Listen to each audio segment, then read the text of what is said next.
यार इस वीडियो को ज़्यादा से ज़्यादा शेयर करें और लाइक सब्सक्राइब ज़रूर करना। Thank you. बिस्मिल्लाहिर्रहमानिर्रहीम। अस्सलाम वालेकुम नाज़रीन, आप यूट्यूब चैनल देख रहे हैं। मैं इमरान खान हूँ। हुकूमत में और पाकिस्तान तहरीक इंसाफ में एक मरतबा फिर तनाव ऊपर की तरफ जाता हुआ, यानी तनाव कम होता है और फिर एकदम बढ़ जाता है। अली अमीन गंडापुर साहब ने काफ़ी हेल्प की वफाकी हुकूमत की। जो पश्तून कौमी जरगे वाला मामला था उसमें बहुत ज़्यादा तजब्जुब था, परेशानी थी और बहुत ज़्यादा बेचैनी थी वफाकी हुकूमत में और इदारों में कि पता नहीं यहाँ पे क्या होने जा रहा है। अब उनका डेमोक्रेटिक राइट है कि वो एक जरगा करना चाह रहे हैं। उनकी पुरानी एक रवायत है जो उनकी सैकड़ों सालों से चली आ रही है, तो वो जरगा तो होना था। बहरहाल वो जरगा हो रहा है, लेकिन अली अमीन गंडापुर ने काफ़ी मदद की। लेकिन उस मदद के बदले में ना वो अपने लीडर की एक मुलाकात करवा सके, यानी इमरान खान साहब की मुलाकात तो हो ही जानी चाहिए थी, ना वो करवा पाए। और इमरान खान साहब की जो बहनें हैं वो भी नाजायज़ तौर पर कैद में, यानी उनके ऊपर अजीबोगरीब किस्म का मुकदमा बनाया गया है। अब दोबारा उनका रिमांड है, देखते हैं कि जज दोबारा क्या करते हैं उनके साथ। होना तो ये चाहिए कि उन्हें आज़ादी मिल जाए। देखिए, इमरान खान के लिए छोटी बात नहीं है, उनकी एहलिया को जेल में रखा गया है। जब भी वो मीडिया से बात करते हैं, मीडिया के नुमाइंदगान से या अपनी पार्टी के लोगों से, या कोई भी स्टेटमेंट आता है, तो इमरान खान अपने हर स्टेटमेंट में अपनी वाइफ का जिक्र जरूर करते हैं। वो ये कहते हैं कि मेरी बीवी जो है गैर सियासी है, सिर्फ मेरे साथ उसका एक ताल्लुक, उसकी वजह से उसको जेल में बंद किया हुआ है। और वो ये भी बताते हैं कि उसके लिए रिस्पॉन्सिबल कौन है। और इस एक बात के ऊपर इमरान खान साहब को गुस्सा भी बहुत है। दूसरी जानिब अब उनकी बहनें जो बचपन से उनके साथ हैं, उनकी बहनें, उनका सियासत से ताल्लुक भी कोई नहीं है, वो सिर्फ अपने भाई की, यानी जब इमरान खान तो हुकूमत में थे तो उनकी बहनें कहीं दिखाई भी नहीं देती थी। लेकिन अब जब वो बुरे हालात में हैं तो उनकी बहनें निकली और अपने भाई की मदद के लिए आई, खासतौर पर जब वो जेल में चले गए। तो अब वो जो उनकी बहनें हैं उनको गिरफ्तार किया जाना ये बहुत बड़ी ज्यादती है, जुल्म है। कोई आम भाई भी जो है वो ये बर्दाश्त नहीं करेगा, और इमरान खान जैसा आदमी उसके लिए ये रेड लाइन है जिसको क्रॉस किया गया है। तो इसका इमरान खान साहब क्या रद्द-ए-अमल देते हैं ये भी आप आने वाले दिनों में देखेंगे। अब यहां पे दो मौकिफ है, एक मौकिफ है पाकिस्तान तहरीक इंसाफ का और एक मौकिफ है फेडरल गवर्नमेंट का। और कुछ जो न्यूट्रल लोग हैं वो ये चाहते हैं कि जब तक शंघाई ताउन तंजीम का इजलास चल रहा है, पाकिस्तान तहरीक इंसाफ कोई एहतजाज ना करे। लोग ये कह रहे हैं कि जब तक ये चल रहा है मामला तब तक आप एहतजाज ना करें। लेकिन एक सवाल और भी है ना कि क्या जब तक ये इजलास चल रहा है तब तक हॉर्स ट्रेडिंग रुक जाएगी? तब तक लोगों को घरों से अगवा किया जाना रुक जाएगा? क्या तब तक लोगों पर तशद्दुद रुक जाएगा? क्या तब तक चादर और चार दीवारी का तकद्दुस का पामाल करना भी रुक जाएगा? क्योंकि जब आप लोगों को मारते हैं तो लोग चीखते हैं, उन्हें जब तकलीफ होती है। ये नहीं हो सकता कि आप उन्हें मारें और वो उनके मुंह से आवाज ही ना निकले। तो फिर गारंटी वहां से भी आनी चाहिए ना कि जी हम आईनी तरमीम भी रोक देते हैं, हॉर्स ट्रेडिंग भी रोक देते हैं, फिर इमरान खान से मुलाकात भी करवा दें। पाकिस्तान तहरीक इंसाफ ने ऑफर किया है कि हमने 15 तारीख को एहतजाज का ऐलान किया। पहले पाकिस्तान तहरीक इंसाफ के जो स्टेटमेंट्स है ना वो आप देख लें, आपको समझने में आसानी हो जाएगी कि मामला कहां तक पहुंच गया, इंटेंसिटी इस वक्त क्या है। तो जो इस वक्त की सूरत हाल है, और तहरीक इंसाफ की सियासी कमेटी ने इमरान खान से फौरी मुलाकात ना करवाने की सूरत में 15 अक्टूबर को इस्लामाबाद में एहतजाज का ऐलान कर दिया है। और यह भी कहा गया कि अगर इमरान खान साहब से हमारी मुलाकात ना करवाई गई तो तहरीक इंसाफ के हर कारकुन को कह देंगे पूरे पाकिस्तान में कि वो फिर इस्लामाबाद पहुंचे। और ये बड़ी अजीब सूरत हाल हो जाएगी। इसमें जुल्फी बुखारी का स्टेटमेंट है, इसमें मुराद सईद का स्टेटमेंट है। जुल्फी बुखारी कह रहे हैं कि कप्तान के हवाले से खबरें ठीक नहीं आ रही, खान से मुलाकात हमारी करवाई जाए। जबकि मुराद सईद ने कहा कि अगर फौरी तौर पर इमरान खान साहब से उनकी बहन, डॉक्टर और पार्टी की आदत की मुलाकात नहीं करवाई जाती तो मैं अपनी कौम, ISF, youth wing, labour wing, मुंतखब अरकान असेंबली, टिकट होल्डर्स, बल्दियाती नुमाइंदों और यूनियन काउंसिल और VC तक के तमाम कारकुनान को कहना चाहता हूं कि तैयारी कर लें। हमने डी चौक की कॉल देनी है और इस अज़म के साथ शिरकत करनी है कि अब इमरान खान को लेकर ही वापसी होगी। अच्छा, इसमें एक चीज मुराद सईद ने क्लियर की है, और ये बात मैंने अली अमीन गंडापुर साहब से जब इत्तफाक की तो उन्होंने भी मुझे बताया था कि कितना बड़ा खतरा है। क्योंकि बहुत सारे लोग कह रहे थे कि अडियाला जेल चले जाना चाहिए और अडियाला के बाहर धरना दे देना चाहिए। इमरान खान के सारे मुकदमे तो खत्म हो गए हैं, अब तो उनको जुडिशियल रिमांड के ऊपर जेल में रखा हुआ है। तो ये बहुत बड़ी ज्यादती है, उनको बेल मिले, वो बाहर आए। तो ये ज्यादती के खिलाफ खड़े होने के लिए कारकुनों को चाहिए कि वो अडियाला जेल वहां जाकर धरना दे दें, उधर जाकर बैठे। तो इस पर मुझे अली अमीन गंडापुर ने एक बात कही थी, उन्होंने कहा था जी कि ये इससे इमरान खान साहब की जान को खतरा हो सकता है। यानी हम वहां पर एहतजाज करने जाए, हमारे बहाने वो कोई एक्टिविटी कर दें और वहां पे सिचुएशन ऐसी बना दें और बाद में खुदा न खास्ता इमरान खान साहब को नुकसान पहुंचाए और वो ये कहें जी पाकिस्तान तहरीक इंसाफ की क़यादत जिम्मेदार है जो यहां पे लोगों को लेकर आई थी, उसकी वजह से हालात खराब हो गए। तो मुराद सईद का जो जुमला है वो एज इट इज मैं आपको पढ़ के सुना देता हूं। उन्होंने कहा जी अडियाला जेल जाकर हम किसी को हमारे एहतजाज की आड़ में अपने मंसूबों को अमली जामा पहनाने का मौका नहीं फराहम करेंगे।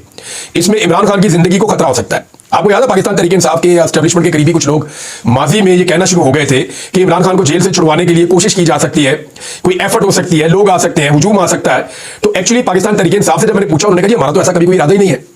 तो हो ये रहा था कि एक माइंडसेट बनाया जा रहा था कि लोग अगर अडियाला की तरफ जाएंगे तो फिर इमरान खान साहब को नुकसान भी पहुंचाया जा सकता है। ये पाकिस्तान तहरीक इंसाफ का क्लेम है, यही बात मुराद सईद साहब ने की है। उन्होंने कहा फौरी तौर पर इमरान खान की खैरियत की खबर या डी चौक पर अवामी एहतजाज, यानी इसके अलावा हमारे पास कोई रास्ता नहीं है। मुराद सईद ने कहा कि जितने मर्जी आप रुकावटें डालें, जो मर्जी आप करें, जितने मर्जी आप खंदके खोदें, लोगों ने आना है तो फिर लोगों ने पैदल भी आ जाना है और हम अब नहीं रुकने के। वो ये सारा कुछ क्यों कह रहे हैं? लेकिन वो इसलिए कह रहे हैं कि उमर यूब साहब का मैं आपको बता दूं, अपोजिशन लीडर है। इससे पहले ये बात जो है वो तारिक मतीन साहब के वीलॉग में मैंने सुनी और दोस्तों ने भी कही कि मुसद्दका इतलात मौसूल हुई है कि इमरान खान साहब को मुकम्मल तौर पर अडियाला जेल में तनहा कर दिया गया है और उन्हें 6 अक्टूबर 2024 से लेकर अब तक अपने सेल से जो बाहर सेन वाला इलाका है वहां पे भी जाने की इजाजत नहीं दी जा रही। ये जो छोटा सा कमरा आपने देखा हुआ है 4-5 फुट बाई 8 फुट का, उसके अंदर इमरान खान साहब है, उससे बाहर वो नहीं आने दे रहे। जो खाना उन्हें फराम किया जा रहा है वो भी मशकूक है। वज़ीर आज़म इमरान खान की सेहत के हवाले से शदीद तशवीश है। अब इसमें जो बताया जा रहा है वो ये कि इमरान खान साहब के एक दांत में दर्द हुई थी और वो दांत में दर्द जब होती है आपको ज्यादा तो बाद आपको इन्फेक्शन हो जाती है। उस इन्फेक्शन की वजह से जो रिपोर्ट किया गया वो ये है, जेल के जराये से कुछ लोग ये कह रहे थे, क्लेम कर रहे हैं कि उसकी वजह से इन्फेक्शन बढ़ते बढ़ते इमरान खान साहब के कान में और सर में दर्द शुरू हो गई शदीद। और इमरान खान साहब ये कह रहे हैं कि मेरा जो जाती मुआलिज है उनको बुलाया जाए, मैं उनको एक दफा चेकअप करवाना चाहता हूं, लेकिन इमरान खान साहब से सारी मुलाकातें रोक दी गई हैं। अब दूसरी जानब एक तो ये मैंने आपको बता दिया कि पाकिस्तान तहरीक इंसाफ क्या कह रही है। अली अमीन गंडापुर साहब की तरफ से अभी खामोशी है। देखना यह है कि उसके ऊपर क्या रद्दमल देते हैं और कैसी तैयारी करते हैं। पिछली मरतबा जब वो 4 तारीख को आए तो बड़ी तैयारी के साथ आए थे, 5 तारीख को वो पहुंचे तो बड़ी रुकावटें उन्होंने अबूर की थी। अब देखना यह है कि वो उतनी बड़ी तैयारी के साथ आते हैं और क्या हुकूमत उतने बड़े पैमाने पर रुकावटें लगा सकती है। देखिए इस्लामाबाद में इतना बड़ा समिट हो रहा है तो हुकूमत उसको सबुटाइज ना करे, हुकूमत माहौल खराब ना करे। एक छोटी सी चीज है इतनी सी, हुकूमत ये कह रही है कि हम किसी शरपसंद को यहाँ नहीं आने देंगे, हुकूमत ये कह रही है हम किसी को कुछ नहीं करने देंगे। अब दूसरी जानिब राणा सनाउल्लाह कह रहे हैं कि कमीन गांव पे जाकर हमला करेंगे। ख्वाजा से अपना स्टेटमेंट दे रहे हैं, वो इन्फॉर्मेशन जो है वो अपना स्टेटमेंट दे रहे हैं। वो सब लोग चाहते हैं कि ये समिट हो और किसी किस्म की रुकावट ना आए, लेकिन सेम टाइम पे एक छोटी सी चीज उन्होंने करनी है। यानी वो हुकूमत जो सुबह 7 बजे अडियाला का दरवाजा खोलती है और आदम सवाती जैसे बंदे की जाके मुलाकात करवा देती है, वो हुकूमत जो आधी रात को इमरान खान से मुलाकात करवाने के लिए तैयार हो जाती है, क्या वो हुकूमत 12 तारीख को, 13 तारीख को, 14 तारीख को इमरान खान की और पार्टी की क़यादत की मुलाकात नहीं करवा सकती? बिल्कुल करवा सकती है, अगर वो ये जिद छोड़ दें और इस जिद से अपने आप को बाहर निकाल लें। देखिए इमरान खान से ना मिलवाने की 2 वजूहत है। एक, जो कुछ डी चौक में हुआ, जो कुछ अली अमीन गंडापुर साहब के साथ हुआ, इस मामले पे इमरान खान साहब का फौरी रिएक्शन ना आ जाए, नंबर 1। नंबर 2, आईनी तरमीम के हवाले से इमरान खान साहब कोई नया लाया अमल ना दे दे। ये 2 चीजें बहुत इंपॉर्टेंट है। तो इस वजह से ताकि आईनी तरमीम कर ली जाए, इमरान खान साहब को कहते तन्हाई में रखा गया है। अब सिर्फ एक मुलाकात करवानी है, कोई फर्क नहीं पड़ता। इमरान खान साहब की एक बहन है, उन्होंने कहा जी मेरी मुलाकात करवा दे, मुझे पता तो चले मेरा भाई के साल में, नौरीन साहिबा जो है। अब हुकूमत के लिए इतनी सी बात है, छोटी सी, और ये पहले कई दफा कर चुके हैं, छोटी सी बात है, एक मुलाकात ही करवानी है। कौन सी? वो कह रहे हैं इमरान खान साहब को रिहा कर दिया जाए। तो अगर ये मुलाकात हो जाती है तो सारा मामला जो है वो नीचे आ जाएगा। अब एक और चीज है, जो हॉर्स ट्रेडिंग है उसका बाजार अभी तक गर्म है और एक एमएनए उन्होंने तो क्लेम किया कि 70 करोड़ तक ऑफर उनको दी गई है। यानी उन्होंने अपना नाम लेकर क्लेम किया कि 70 करोड़ की ऑफर उनको दी गई। मलिक शफकत ऐवान साहब ने ये कहा एक प्रोग्राम में, उन्होंने कहा जी हमारे साथियों को 1 अरब तक की ऑफर पहुंचा दी गई है। मैंने आपको बताया हुकूमत इतने पैसे दे नहीं सकती, ना हुकूमत इतने पैसे देती है। मसला क्या है? मसला यह है कि जो बहुत बड़े बड़े लोग हैं, बहुत ताकतवर लोग हैं, उनकी फाइलें हुकूमत के पास होती हैं, एक फाइल पे उनको अरबों रुपए का फायदा होता है।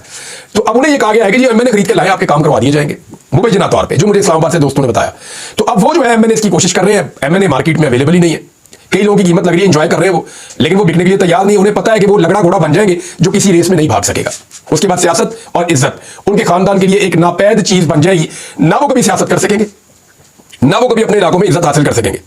तो अगर किसी ने सैक्रिफाइस करना है, 1 अरब कमाना है, 100 करोड़ 80 करोड़ कमाने, तो पैसे कमा के वो निकल जाए पाकिस्तान से बाहर, बाकी जिंदगी बाहर जाके गुजारे। बाकी इधर तो फिर उसका कोई फ्यूचर नहीं है पॉलिटिक्स में और बाकी चीजों में, और बाहर भी जहां जाएगा वो पाकिस्तानी उसके साथ क्या करेंगे ये सब लोग अच्छी तरह जानते हैं। अब कुछ लोग इस बात का शुबा कर रहे हैं, जिसमें कमरुज़्ज़मान कारा साहब ने और जावेद चौधरी साहब ने एक जैसी बात की है।